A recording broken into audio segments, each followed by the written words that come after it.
Welcome to another episode of Uncovering Bailey in Love with Snazzy Surgeon. Today, we're taking a deep dive into the pathology and molecular classification of breast cancer.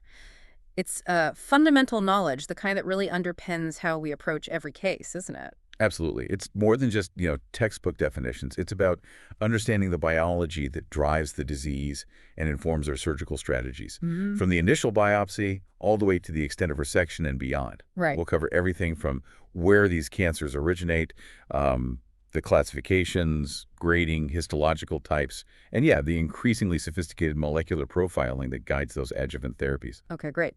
So, when we're looking at a new breast cancer diagnosis, where are these things typically starting? What's the primary cell of origin we're usually dealing with?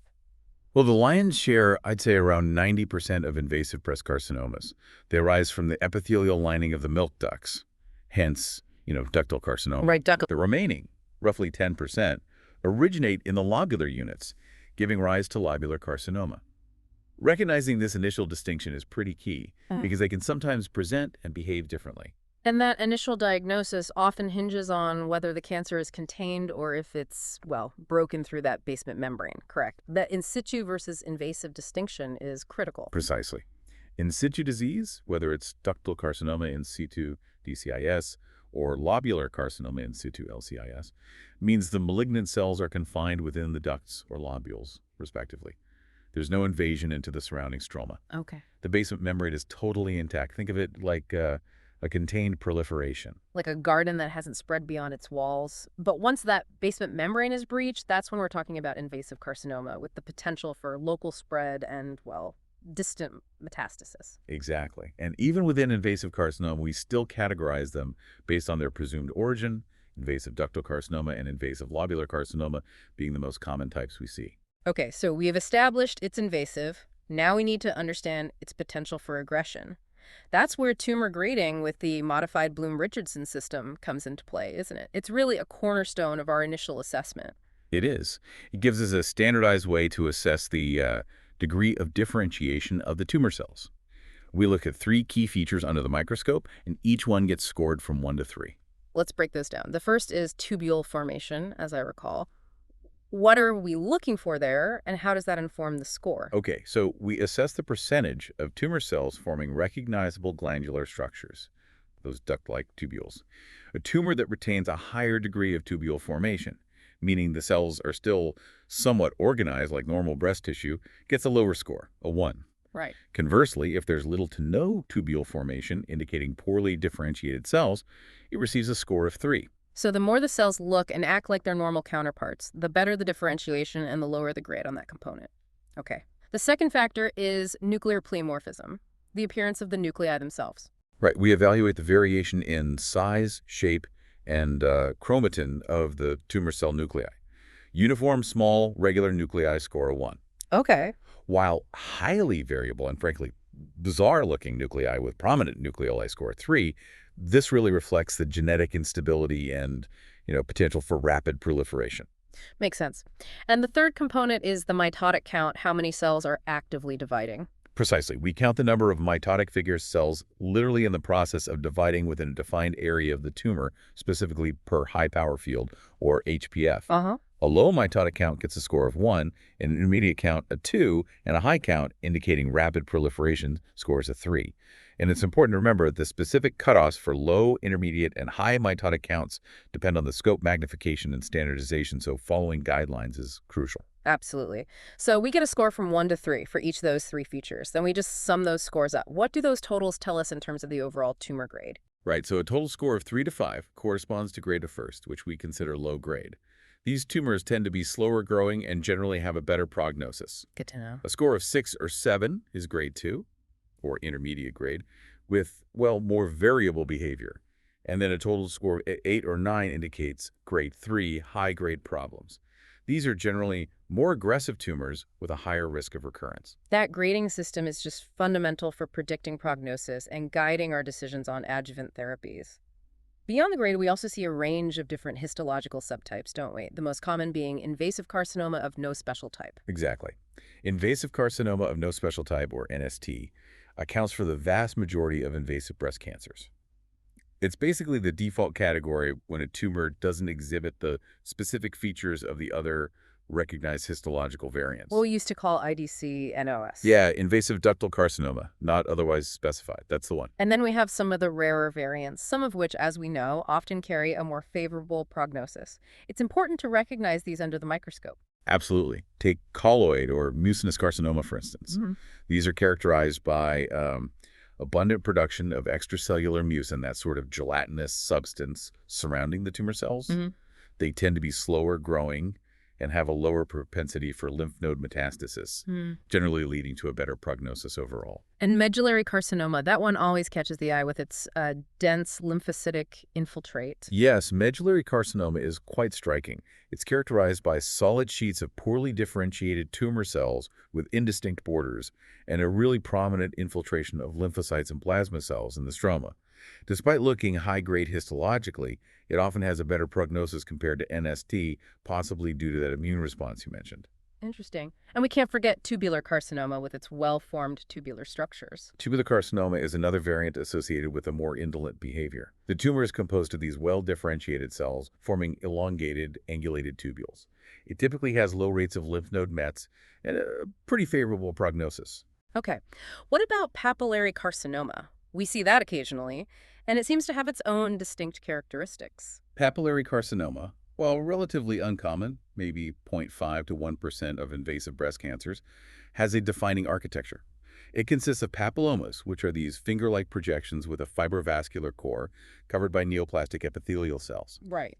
Importantly, these tumors typically have a good prognosis with a lower risk of lymph node involvement and distant spread, recognizing that papillary architecture is key. So the histological appearance gives us important clues about the likely behavior of the tumor.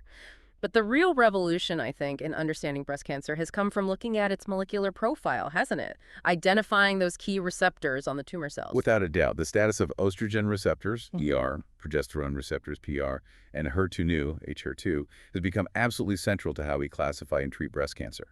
We routinely assess for their presence and level of expression. Yeah, standard practice now. And sometimes we also look at androgen receptors, AR, particularly in, say, triple-negative cases, though that's maybe less routine across the board. These receptors, as we know, are like antennae on the cancer cells, picking up signals that promote growth.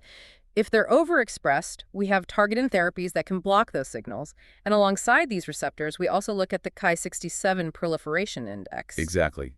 Ki-67 is a marker of cell proliferation. Yeah. It tells us what percentage of tumor cells are actively dividing at that moment. A high Ki-67 index generally correlates with a more rapidly growing and potentially more aggressive tumor.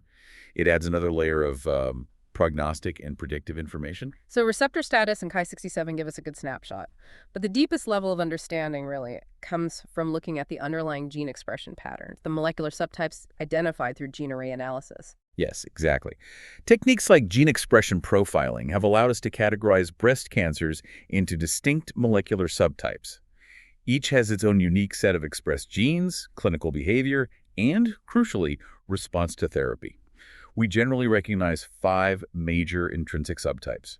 Let's walk through those for our colleagues. We have luminal A, which tends to be the most prevalent. What's its defining molecular signature? Okay, luminal A tumors are characterized by strong expression of hormone receptors. They are ER positive and often PR positive as well. Critically, they are HER2 negative and exhibit low levels of Ki-67 expression. Low Ki-67. Yes, low Ki-67. This indicates a relatively slow-growing hormone-driven tumor that typically responds very well to endocrine therapy. So the classic hormone-sensitive lower grade profile. Then we have luminal B. How does that differ at the molecular level and in its behavior? Luminal B tumors also express hormone receptors, so ER and/or PR positive, and are also HER2 negative. The key distinguishing feature from luminal A is their higher Ki-67 expression. Higher proliferation. Exactly, suggesting a faster proliferation rate.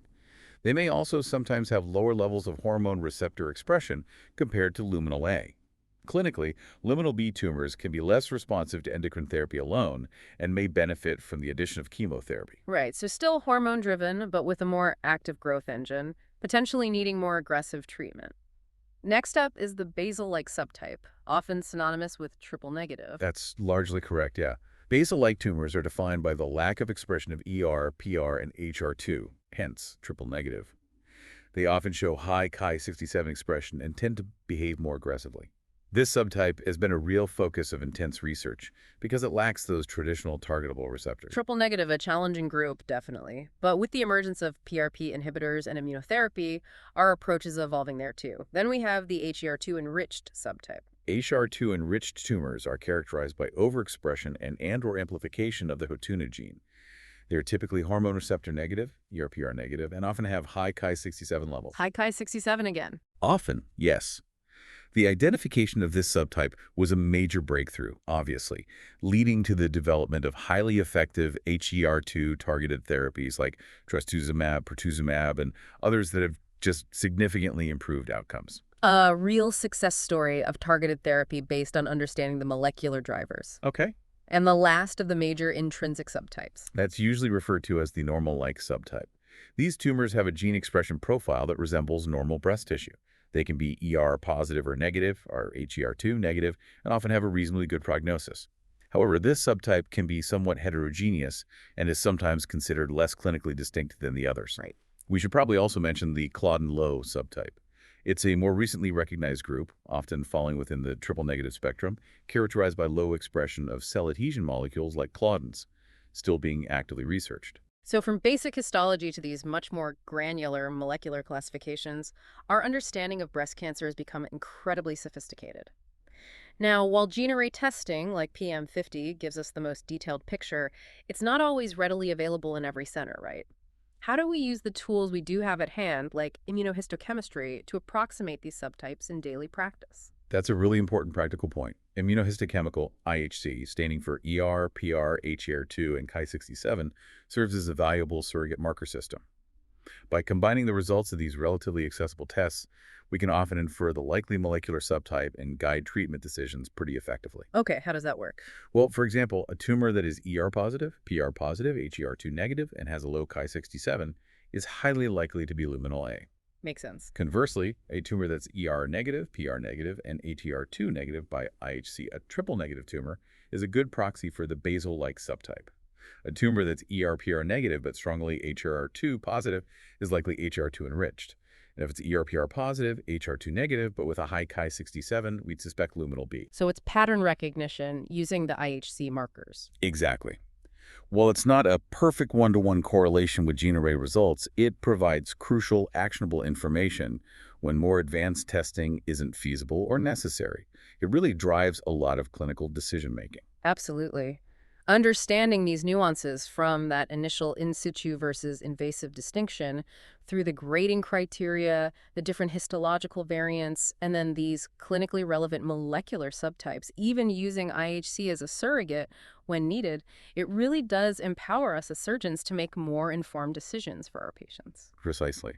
It highlights the importance of a close collaborative approach with our pathology colleagues and just the ongoing evolution of our understanding of this complex disease. It's constantly changing. Well, that's been an incredibly insightful deep dive into the pathology and molecular classification of breast cancer. Absolutely essential knowledge for every practicing surgeon, I think. Agreed. A solid foundation that, as you say, continues to be refined and directly impacts how we care for our patients every day.